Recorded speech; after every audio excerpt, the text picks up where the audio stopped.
ప్రభువైన యేసుక్రీస్తు నామంలో మీకందరికీ శుభములు. క్రీస్తునందు పిలువబడి పరిశుద్ధులుగా ఉండుటకు పిలువబడినటువంటి వారలారా, దేవుడు మనల్ని ప్రేమించి నూతన సంవత్సరము, నూతన దినాన్ని మనకు అనుగ్రహించాడు. క్రీస్తు రాకడ కొరకు సంఘంగా, వధువుగా పిలువబడుతున్నటువంటి మనమందరము ఆయనకిష్టమైనటువంటి ముడత మచ్చ లేనటువంటి విశ్వాసులముగా, సంఘముగా మనము సిద్ధపడుచున్నాము. వాక్యము ద్వారా మనము కట్టబడుటకు దేవుడు మనకు మంచి అవకాశాలను దేవుడు అనుగ్రహిస్తున్నాడు. ఆదికాండము 1వ అధ్యాయాన్ని మనము ధ్యానం చేసుకోవడానికి దేవుడు మంచి అవకాశాన్ని అనుగ్రహించాడు. ఆదికాండము 1వ అధ్యాయములో మనకు 31 వచనాలుగా మనకు కనబడుతున్నదండి.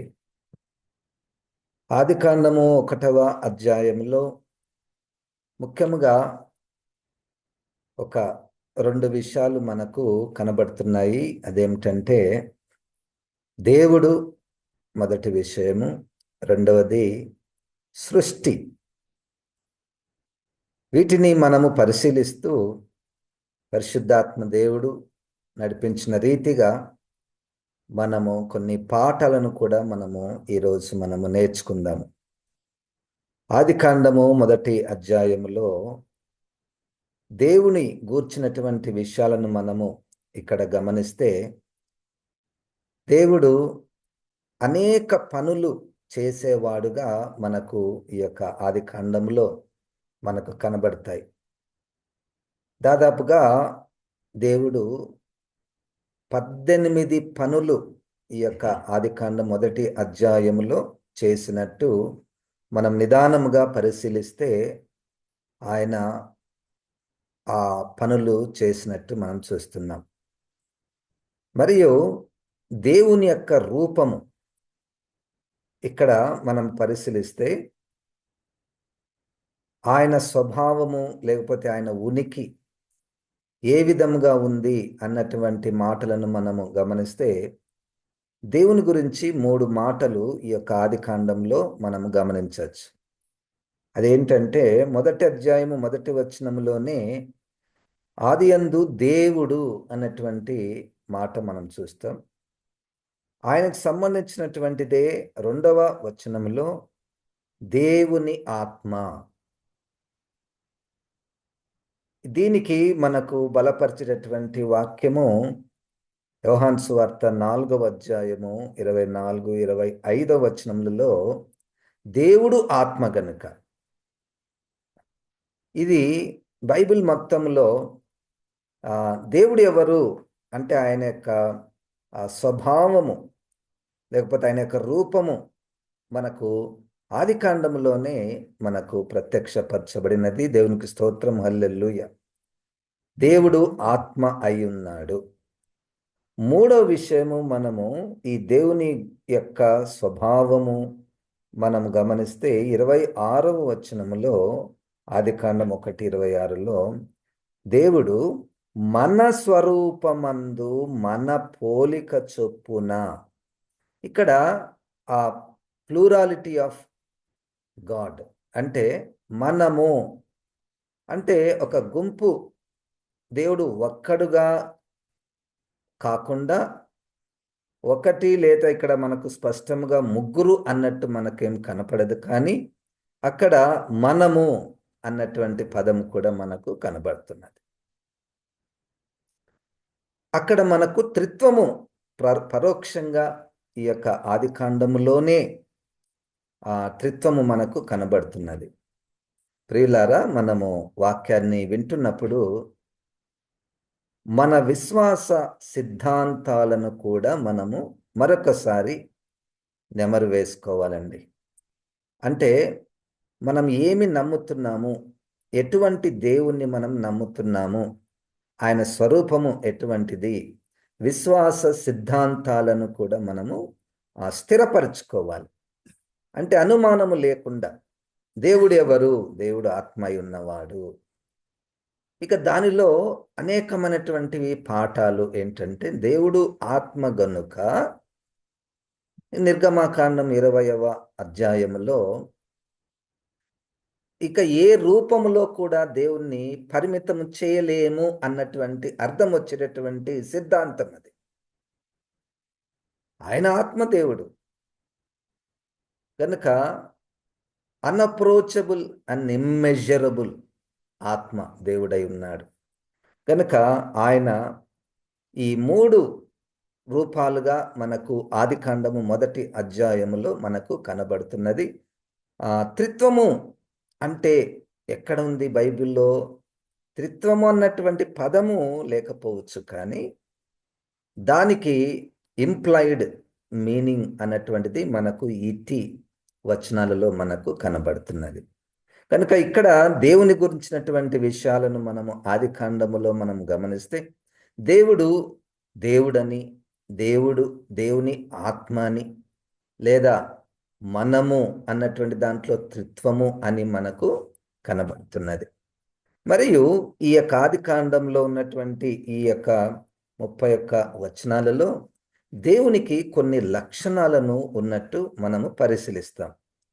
ఆయనకున్నటువంటి లక్షణాలలో ఏంటంటే, తాను చేసినటువంటి సృష్టిని తాను చూచి ఇది మంచిది అని దాని గురించి ఆయన మంచిదని చూచెను. మీరు ఒక 2-3 వచనాలు దాదాపుగా 6 సార్లు ఈ యొక్క 31 వచనాలలో ఇది మంచిదని ఆయన చూచెను. 4వ వచనంలో చూడండి, వెలుగు మంచిదైనట్టు దేవుడు చూచెను. మంచిదైనట్టు. 10వ వచనంలో దేవుడు 6 నెలలకు భూమి అని పేరు పెట్టాను, జలరాశికి ఆయన సముద్రాలను పేరు పెట్టాను, అది మంచిదని దేవుడు చూచెను. అట్లా 1వ అధ్యాయం 4వ వచనము, 10వ వచనము, మరియు 17వ వచనము, 21వ వచనము, 25వ వచనము, 31వ వచనములలో మంచిది, ఇది మంచిది, తాను చేసినటువంటి సృష్టి మంచిది మంచిది మంచిది అని ఆయన చూచెను. ఇక్కడ అంటే తన ముందున్నటువంటి సృష్టిని అది ఇట్ ఈస్ గుడ్. అది ఎవరైనా కానీ, ఇక్కడ పదాలను మాత్రం నేను చెప్పటలేదు, కానీ దేవుని యొక్క లక్షణం ఏంటంటే మంచిదాన్ని చూచుట, మంచిదాన్ని కోరుకొనుట, మంచిదాన్ని ఇష్టపడుట. ఆ మంచిది అన్నటువంటి పదానికి మనము పరిశుద్ధత అని కూడా అనొచ్చు. లేకపోతే మంచిది అంటే ఇది చెడ్డది కాదు గనక పవిత్రత, పరిశుద్ధత అన్నటువంటి దాన్ని ఆయన మరలా గుర్తు చేసుకునేవాడు, ఇష్టపడేవాడు, దాని గురించి మాట్లాడేవాడు. ఇది దేవునికి ఉన్నటువంటి లక్షణముగా మనము ఈ ఆదికాండములో మనకు కనపడుతుంది. రెండవది దేవునికి ఉన్నటువంటి మరొక లక్షణము ఆదికాండములో మనం గమనిస్తే, ఆయన పేర్లు పెట్టేవాడు. దేవునికి స్తోత్రం, హల్లెలూయా. చూడండి 1వ అధ్యాయంలోనే 5వ వచనములో మనం గమనిస్తే, దేవుడు వెలుగునకు పగలనియు చీకటికి రాత్రి అనియు పేరు పెట్టెను. 8వ వచనంలో దేవుడు ఆ విశాలమునకు ఆకాశం అని పేరు పెట్టెను. 10వ వచనంలో దేవుడు 6 నెలలకు భూమి అని పేరు పెట్టెను. చూడండి, దేవుడు ఉన్నటువంటి మరొక లక్షణాన్ని మనం ఇక్కడ చూస్తే, ఆయన పేర్లు పెట్టేవాడు. బైబిల్లో మనము గమనిస్తే అనేక మార్లు దేవుడు మనుషుల యొక్క పేర్లను కూడా పెట్టినట్టు, లేకపోతే పలానా పేరు మీరు పెట్టాలని వారికి ప్రత్యక్షపరిచినట్టు మనం చూస్తాం. తర్వాత అధ్యాయాల్లో మనం చూస్తే ఆదాముకు దేవుడు పేర్లు పెట్టే ఒక లక్షణము, లేకపోతే ఒక పని ఇచ్చినట్టు కూడా మనం చూస్తున్నాం. దేవుని లక్షణాలను మనము గమనిస్తే ఈ యొక్క ఆదికాండంలో ఆయన మొట్టమొదటి లక్షణం ఏంటంటే ఆయన సృష్టించేవాడు, మొదటి లక్షణం. రెండోది సృష్టిని చూచి ఆనందించి ఇది మంచిది అని చెప్పేవాడు. మూడవది ఆయన పేర్లు పెట్టేవాడు. నాలుగవది మనం గమనిస్తే ఆయన ఆశీర్వదించేవాడు. అది మనము అదే 31వ అధ్యాయంలో మనం గమనిస్తే చూడండి, 1వ అధ్యాయంలో 22వ వచనంలో, 1వ అధ్యాయము ఆదికాండం 22వ వచనంలో, దేవుడు మీరు ఫలించి అభివృద్ధి పొంది సముద్ర జలములలో నిండి ఉండుడని పక్షులు భూమి మీద విస్తరించునుగాకనియు వాటిని ఆశీర్వదించెను. సృష్టిని ఆశీర్వదించను ఇక్కడ. తర్వాత మానవులను కూడా ఆయన ఆశీర్వదించినట్లు 28వ వచనంలో దేవుడు వారిని ఆశీర్వదించెను. చూడండి, ఇక్కడ దేవుడు యొక్క వ్యక్తిత్వము, దేవుని యొక్క లక్షణాలు, దేవుని యొక్క పనులు మనము ఈ మొదటి అధ్యాయంలో మనం చూస్తాము.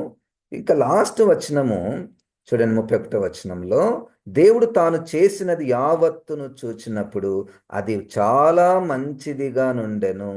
అస్తమయమును ఉదయమును కలుగగా 6వ దినమాయను. అంతా ఇప్పుడు చూడండి, ఇప్పుడు నేను అక్కడక్కడ చెప్పాను కదా, ఇది మంచిది మంచిది మంచిది అని. అవి కొన్ని వచనాలను మాత్రమే, ఆ పదాలు మనం చూస్తాం.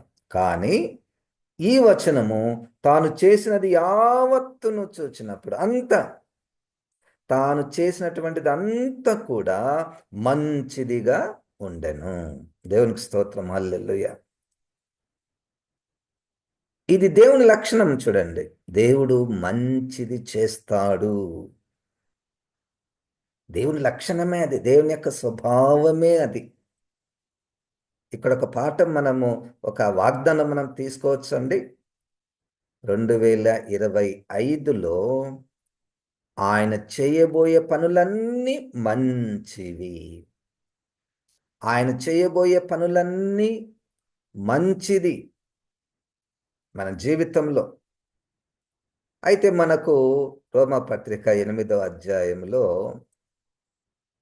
ఆయనను ప్రేమించు వారికి, ఆయనను ఎవరైతే ప్రేమిస్తారో వారికి అన్ని మేలు కొరకై సమకూడి జరిగిస్తాడు. ఒక చిన్న ఆజ్ఞ, ఒక సూచన. అబ్బా, ఈ 2025లో నాకు మంచి జరగాలి. దేవుడు దేవుని దృష్టిలో మంచి.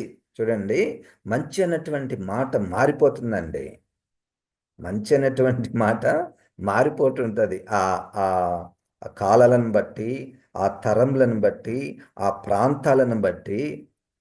ఒక్కొక్కసారి కొంతమందికి, ఉదాహరణకు సిగరెట్ తాగడం, సిగరెట్ ఎట్లా ఉందండి అంటే, ఈ సిగరెట్ చాలా బాగుంది, మంచిది. చూడండి, ఆ మంచిది అన్నటువంటి మాట ఎట్లా మారిపోయిందో. మానవులకు ఒక్కొక్కసారి కొన్ని వస్తువులు కానీ, లేకపోతే మనుషులను కానీ చూచినప్పుడు, ఈయన మంచిది, మంచివాడు, మంచిది. దేన్ని బట్టి మంచిది? మన వైపు నుండి చూచినప్పుడు మనం ఇచ్చినటువంటి ఆ రికమెండేషన్, లేకపోతే అభినందన, అది అంత పరిపూర్ణంగా ఉండదండి. కానీ దేవుడు ఒకవేళ ఇది మంచిది అన్నాడు అనుకోండి, ఇక నువ్వు, దట్స్ యూనివర్సల్ ట్రూత్. హల్లెలూయా. 2025లో మనం ఒక పని చేయొచ్చు. ఆయనను మనం ప్రేమిస్తే ఇంకా మళ్ళా దానికి ఇంకా ఎక్కువగా 22:37 అనుకుంటాను మత్తయి సువార్తలో, పూర్ణ హృదయంతో ఆయనను ప్రేమిస్తే ఇక మంచిది ఆశీర్వదిస్తాడు.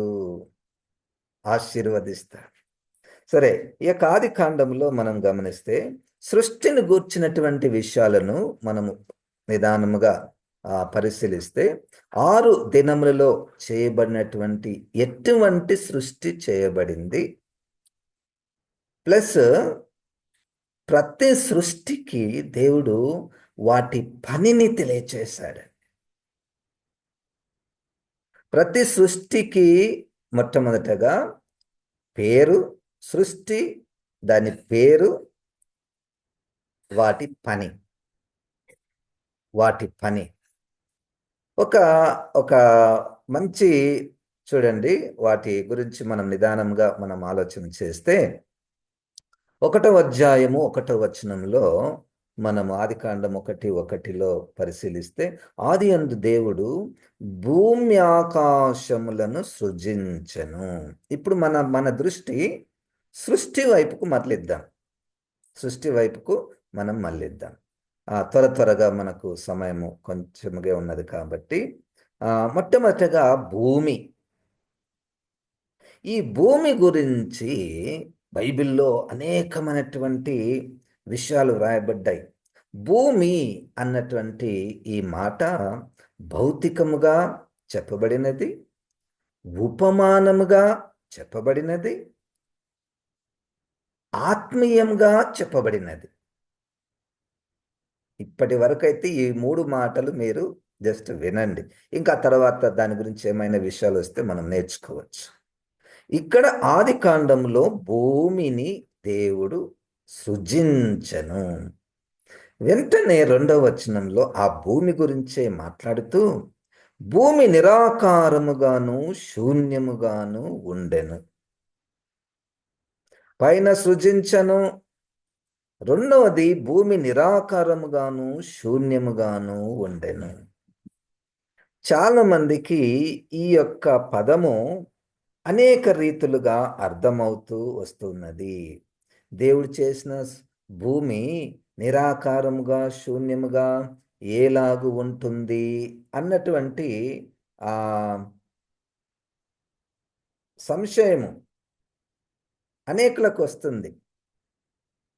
ప్రశ్న వస్తుంది. ఆదికాండంలో చాలా మంది బైబిల్ చదవడం, నేను ఇప్పటి నుంచి బైబిల్ వరుసగా చదువుతాను అని ఎవరైతే ఓపెన్ చేస్తారో, ఆదియందు దేవుడు భూమి ఆకాశములను సృజించెను, భూమి నిరాకారంగాను శూన్యముగాను ఉండెను. అబ్బా, ఏంది నిరాకారము శూన్యము?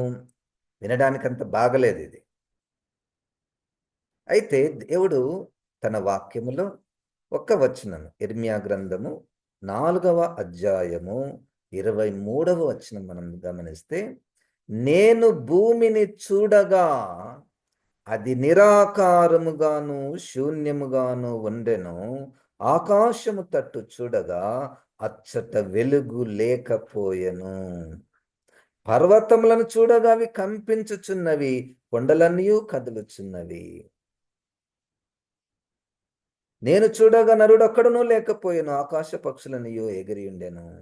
దీనికి జవాబు ఏమిటయ్యా అంటే, భూమి నిరాకారంగా శూన్యంగా ఉందంటే 22వ వచనము, నా జనులు అవివేకులు, నన్నెరుగరు, నా పిల్లలకు తెలివి లేదు, కీడు చేయుటకు వారికి తెలియను గాని మేలు చేయుటకు వారికి బుద్ధి చాలదు. అంటే మనుషులు చెడిపోయినటువంటి స్థితిని చూపించేది భూమి శూన్యముగాను నిరాకారముగాను ఉండెను. ఇక దాని లోతులోనికి మనం ఇప్పుడు వెళ్ళడానికి మనకు సమయం లేదు. సరే, ఇదే భూమి విషయంలో మనము ఆదికాండములో 1వ అధ్యాయములో 9వ వచనంలో మనం గమనిస్తే, దేవుడు ఆకాశం క్రిందన జలములు ఒక చోటనే కూర్చోబడి ఆరిన నేల కనబడునుగా కను పలకగా, ఆరిన నేల, దానికి దేవుడు భూమి అని ఆ నెక్స్ట్ వచనంలోనే ఆరిన నేలకు దేవుడు భూమి అని పేరు పెట్టెను. తర్వాత మీరు ఇంకొక విచిత్రమైనటువంటి మాట, అంటే మనం ఇప్పుడు ఏం చేస్తున్నామంటే సృష్టి, వాటి పనులు. 11వ వచనం చూడండి, దేవుడు గడ్డిని విత్తనములిచ్చు చెట్లను భూమి మీద తమ తమ జాతి ప్రకారము తమలో విత్తనములు గల ఫలమిచ్చు ఫలవృక్షములను భూమి మొలపించుగా కని పలుకగా ఆ ప్రకారమాయను. భూమికి దేవుడు ఒక ఆజ్ఞ ఇచ్చాడు, భూమి మొలపించునుగాక. ఇప్పుడు మనము భూమి గురించినటువంటి విషయం మనం మాట్లాడుతున్నాం. భూమిని దేవుడు చేశాడు, ఒక విషయం. చూడండి, మరొక బైబిల్ మనం చదువుతున్నప్పుడు క్రమముగా ఉండాలి అన్నటువంటి ఆ మనస్సు కాకుండా, అన్ని సీక్వెన్స్లో ఉండాలి అన్నటువంటి మనసు కాకుండా, పరిశుద్ధాత్మ దేవుడు ఎక్కడికక్కడ ఆత్మీయ పాఠాలను వ్రాయించి ఉంచారు. ఇప్పుడు గడ్డిని దేవుడు గడ్డి కలుగునుగాక అనలేదు, లేకపోతే విత్తనములిచ్చు చెట్లు పుట్టునుగాక అనలేదు. ఈ పని భూమికి అప్పగించాడు. అంటే భూమి మొలిపించునుగాక, భూమికి ఆజ్ఞ ఇస్తే భూమి పనిచేస్తుంది. ఈ మాట చెప్తున్నప్పుడు నాకు 12వ అధ్యాయములో ప్రకటన గ్రంథములో భూమి దేవుని చేతిలో ఒక పాత్రగా ఉన్నదండి. ఈ ఘట సర్పము ఆ స్త్రీని మృంగివేయవలనని తన నోటి నుండి ప్రవాహ జలములను వదలగా భూమి స్త్రీకి సహాయకారిగా వచ్చి ఆ ప్రవాహ జలములను మృంగివేసెను. యెషయా గ్రంథం 1వ అధ్యాయంలో ఆకాశమా ఆలకించుము, భూమి చెవియొగ్గుము కదండి. ఆదికాండంలో సృష్టిలో ఉన్నటువంటి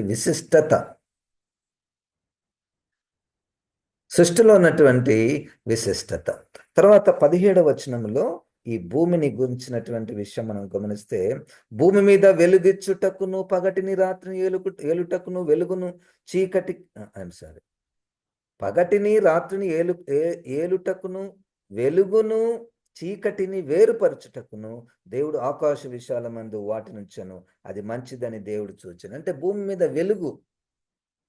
మీద వెలుగు రావడానికి ఆయన ఆకాశంలో సూర్యుడు, పెద్ద జ్యోతి, చిన్న జ్యోతి, నక్షత్రములు ఆయన సృష్టించను.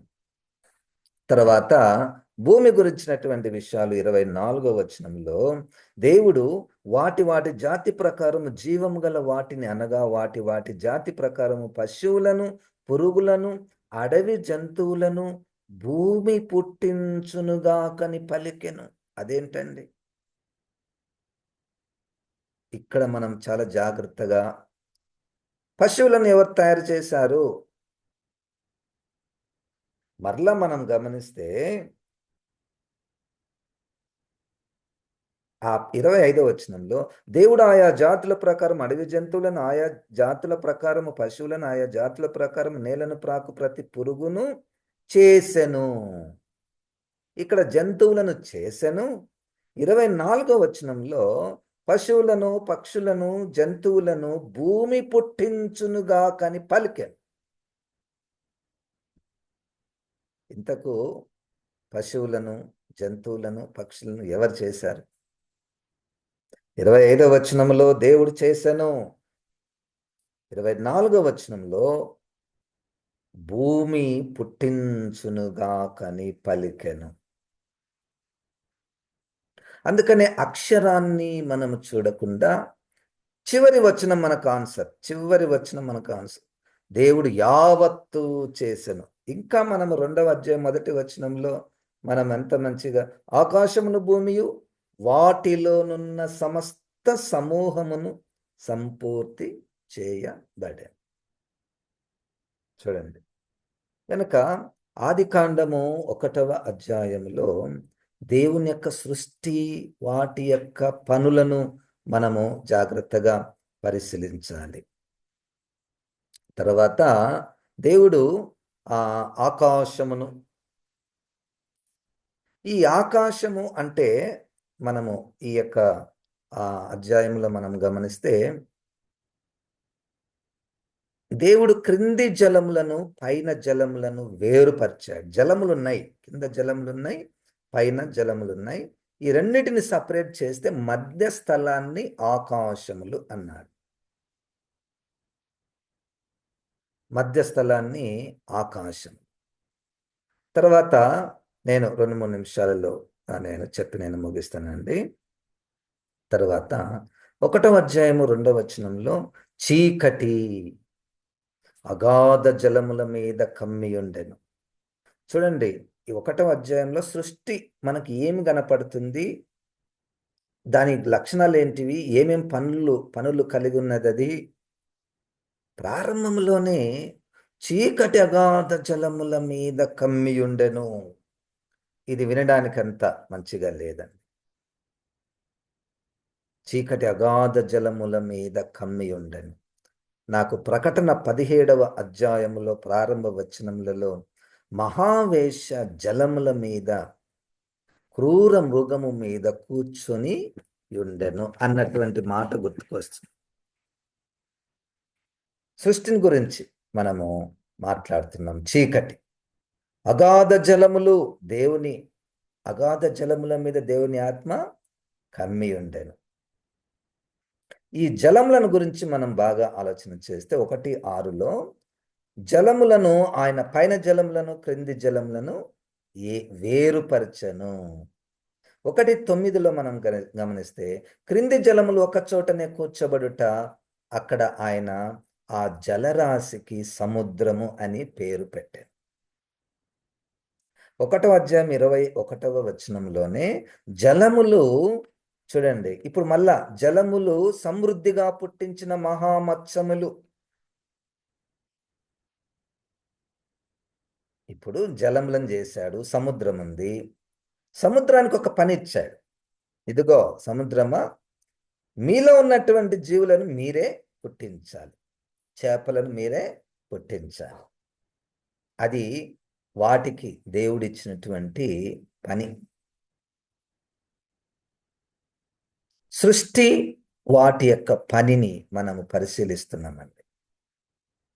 1వ అధ్యాయం 22వ వచనంలో ఇదే సృష్టికి మనము ఈ జలములకు 1వ అధ్యాయము 22వ వచనంలో సముద్రములో ఉన్నటువంటి వాటిని దేవుడు ఆశీర్వదిస్తున్నాడు. దేవుడు మీరు ఫలించి, మీరు అంటే ఎవరండి? సముద్రంలో ఉన్నటువంటి జలములు, జీవులు, జలములలో ఉన్నటువంటి జీవులకు ఆశీర్వాదం. మీరు ఫలించి అభివృద్ధి పొంది సముద్ర జలములలో నిండియుండుడి. ఇదే ఆశీర్వాదము మానవులకు, నరులకు కూడా దేవుడు చెప్పినట్టు మనము వాక్యములో మనం చూస్తున్నాం. జలములు తర్వాత మనము గమనిస్తే ఆయన అంటే ఈ ఆది కాండంలో సృష్టిని గుర్చినటువంటి విషయాలు 1వ అధ్యాయము 11వ వచనంలో గడ్డి విత్తనములిచ్చు చెట్లను భూమి మొలపించును. తర్వాత 1వ అధ్యాయం 14వ వచనంలో సృష్టి గురించి నేను మాట్లాడుతున్నాను. పెద్ద జ్యోతి, చిన్న జ్యోతి, నక్షత్రములు 14వ వచనంలో. ఇది ఒక సృష్టి. అయితే ఈ సృష్టి ఎందుకుంది అంటే ఈ 3 పెద్ద జ్యోతి, చిన్న జ్యోతి, నక్షత్రములు మీరు బాగా గమనిస్తే సూచనలు, కాలములు, దిన సంవత్సరములు, వాటి ఫంక్షనింగ్ అన్నమాట. దేవుడు సృష్టి చేసిన తర్వాత అవి ఏ విధమైనటువంటి పనులు కలిగి ఉండాలో ఆయన చేశాడు. ఈ విధముగా మనము చూస్తూ చివరిగా మనం గమనిస్తే 26వ వచనములో ఇది మన సంగతి. ఇప్పుడు అనేక విషయాలు నేను అన్ని చెప్పడం లేదు. దేవుడు మన స్వరూపమందు మనం పోలిక చొప్పున నరులను చేయదము, వారు సముద్రపు చేపలను, ఆకాశ పక్షులను, పశువులను, సమస్త భూమిని, భూమి మీద ప్రాకు ప్రతి జంతువును ఏలుదురుగాకని పలికెను. ఇక్కడ కూడా దేవుడు చేసిన సృష్టి, దేవుడు వాటికి ఇచ్చినటువంటి పని.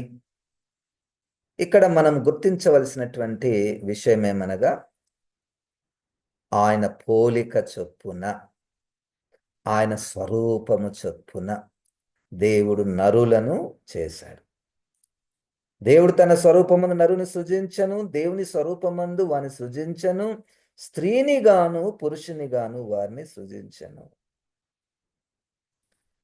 దేవుడు మానవులను సృజించాడు, ఆశీర్వదించాడు,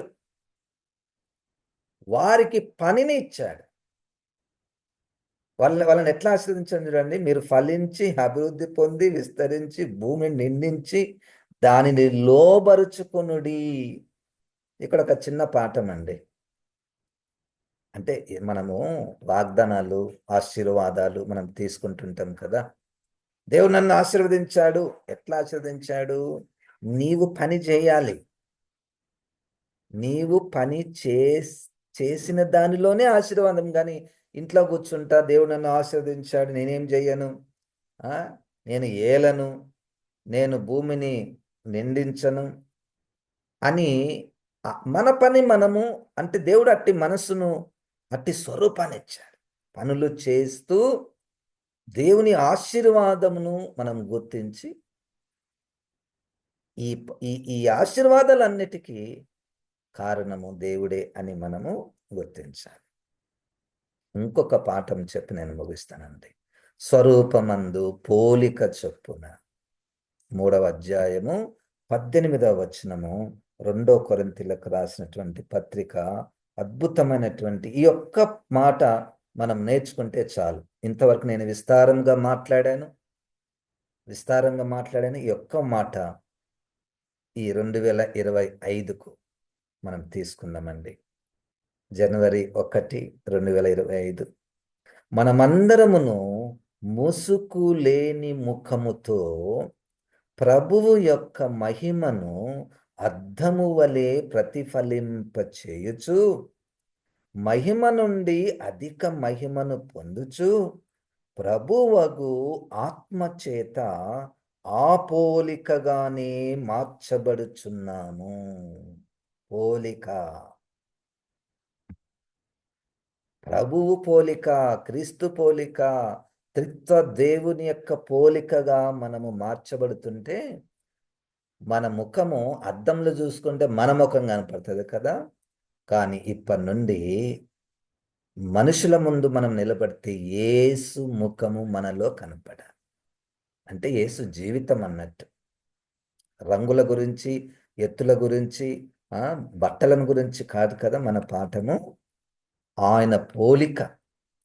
మానవుడు తర్వాత 3వ అధ్యాయంలో ఆదికాండంలో మనం గమనిస్తే పడిపోయినటువంటి స్థితిని మనం చూస్తున్నాం కదండి. అయితే తిరిగి దేవుని స్వరూపము, దేవుని పోలిక.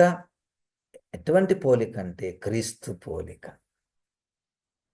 క్రీస్తు ప్రభు యొక్క మహిమను అద్దము వలె ప్రతిఫలింపచేయొచ్చు. పరిశుద్ధాత్మ దేవుడు ఈ మాటలను దీవించునుగాక. ప్రార్థన చేసుకుందాం. ఆత్మదేవా, త్రిత్వమైన దేవా, సృష్టికర్తమైన దేవా, ఆశీర్వదించే దేవా, మమ్మల్ని ప్రేమిస్తున్నందుకు ప్రభువా, నీ జీవం కలిగినటువంటి మాటలు వినడానికి మాకు ఇచ్చినటువంటి అద్భుతమైనటువంటి అవకాశాన్ని బట్టి నిన్ను స్తుతిస్తూ ప్రభువా, ఈ మాటలను ప్రభువా దీవించుము. ప్రభువా, నీ సారూప్యములోనికి, నీ పోలికలోనికి నాయన ఈ సంవత్సరము మేము మార్చబడినట్లు ప్రభువా, నీ మెండైన కృప మా అందరి మీద కుమ్మరించమని యేసు నామమున ప్రార్థిస్తున్నాము తండ్రి. ఆమెన్. ఇప్పుడు మన పరమ తండ్రి అయిన దేవుని యొక్క ప్రేమ, ప్రభు అయిన యేసు క్రీస్తు యొక్క కృప, పరిశుద్ధాత్మ దేవుని యొక్క సహవాసం మనకందరికీ సదాకాలము తోడయుండును గాక. ఆమెన్. ఆమెన్. దేవుడు మనల్ని దీవించును గాక.